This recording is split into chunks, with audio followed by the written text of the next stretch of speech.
Welcome to Straffan, Kildare's tidy towns winning village. Straffan is in deepest rural North Kildare and yet is accessible from everywhere. And perhaps the most impressive way to access Straffan is on the road from the Kill or Ardlough direction, which takes you sweeping over the dramatic bridge over the River Liffey.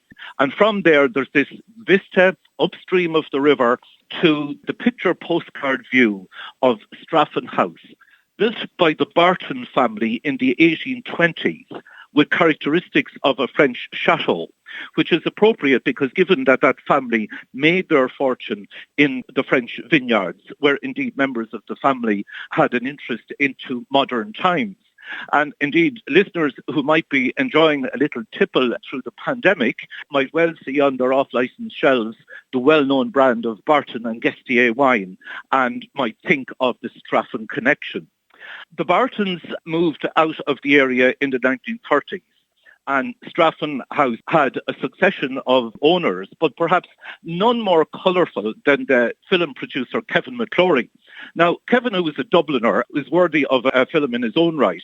He was in the British Navy during the Second World War and survived an attack on his ship by a German U-boat, which forced him and other crew members to take to a life raft, where they drifted for a punishing 2 weeks before they were rescued in the Atlantic many hundred miles off the coast of Ireland.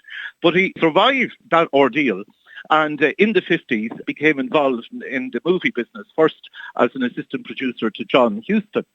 And he was in the movie industry when he met up with a then little-known author known as Ian Fleming, who was hawking a rather prosaic script for a Cold War spy thriller around the studios. And McClory took the script and, if you like, glammed it up. He created the image of the tuxedoed James Bond, the stirred, not shaken, the bevy of glamorous accomplices and so on, and converted Fleming's rather low-key script into the kind of box office hit that it became. As a result, McClory, although he was involved in a string of legal cases over it, became wealthy very quickly, and this opened many doors to him.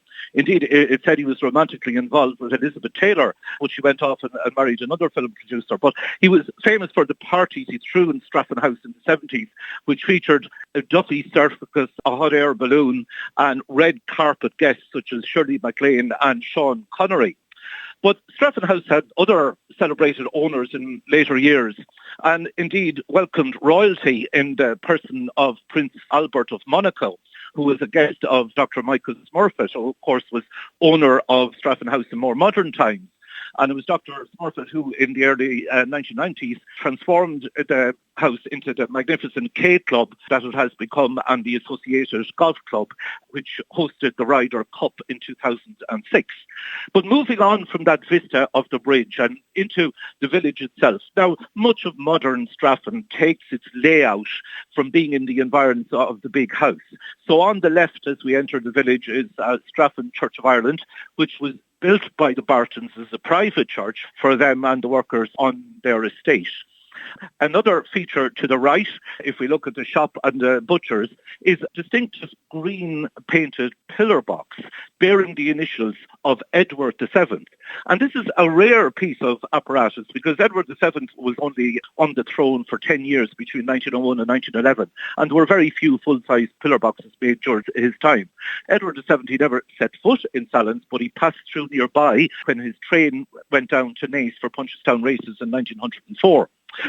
Moving into the village itself and to the left, another feature is the Lich Gate into the cemetery. Now that's spelled L-Y-C-H. And you might say to me, what in heaven's name is a Lich Gate? Well, a Lich Gate is a wooden canopy which in olden times was meant to shelter a funeral as it entered the cemetery, where the funeral stopped and the officiating clergyman said the prayers over it. The present iteration in Straffan was presented by Mr. Shaw in memory of local men who lost their lives in the First World War. There were over 1,000 Kildare men died in that carnivorous war, and they're commemorated in various ways, mainly through stone plaques and stained glass. So the wooden Lich Gate is quite a unique memorial to them.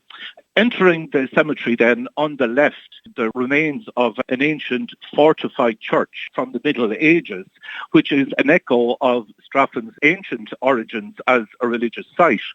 Among the people who lie at rest in the cemetery is one outstanding person from the sporting world, Vincent O'Brien, the renowned flat racing trainer, who, although known as the master of Ballydoyle and associated with Tipperary, in fact had Kildare interests. He trained at Newhall Stud near Naas, not too far away from the KFM radio station for some time, and lived in the latter part of his life in the Baron Rath Stud on the way into Straffan, and is interred in the village cemetery. Back to the main street, and on the left we pass the baronial-style former Royal Irish Constabulary Station, now a private residence, taking its design very much from that of an estate village, if you like, built to serve the big house. And we come to the crossroads in the village where stands St. Bridget's Catholic Church. And although we're in deepest County Kildare, in religious terms, we're in fact in the Archdiocese of Dublin, St. Bridget's being associated with Selbridge Parish in the Dublin Archdiocese. And at this crossroads, perhaps the most interesting road is the small winding rural road, which takes you in the direction of Selbridge, where it joins the main road from Clane, at the foot of Ardras Hill. And at the foot of Ardras is a St. Patrick's Well, where in olden times people used to come for its healing powers. It's ever so slightly warmer in temperature than air temperature, so issues from deep in the ground, and was a place of some pilgrimage in ancient times. Not too far away is the very fine restored stone church with stone roof, unusual in these parts, Ardras Church, which again is a fine example of early religious architecture in the North Kildare area. So if we make our way back to Straffan and the crossroads, and we head in the Maynooth direction, and to our left we'll see some of New Straffan, the Hammerstone estate, which is indicative of the growth in population of the village over the past decade. And we move on to the Barberstown Cross, where the Straffan-Maynooth Road intersects that from Clane to Selbridge.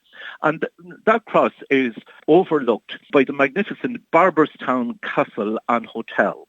And this is a castle which has many stories and has had famous residents, including a Lord Mayor of Dublin, an admiral who fought with Nelson at Trafalgar, and in more recent times was owned by the celebrated musician Eric Clapton.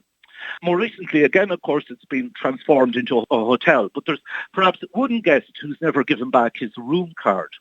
It's said that a previous occupier of the castle had an agreement with its landlord that the rent would not be raised as long as he, the occupier, remained above ground.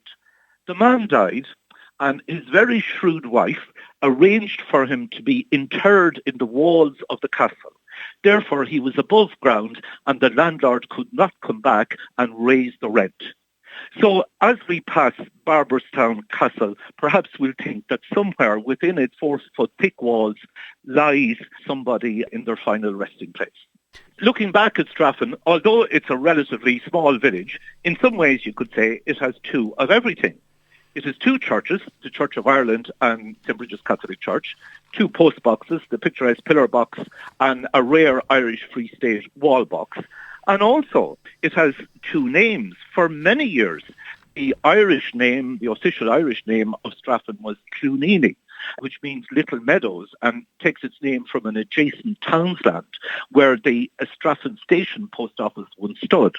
But in more recent times, that name has been changed to Tuck Straffan, a reference to an early Christian saint who is said to have founded the first church in the locality.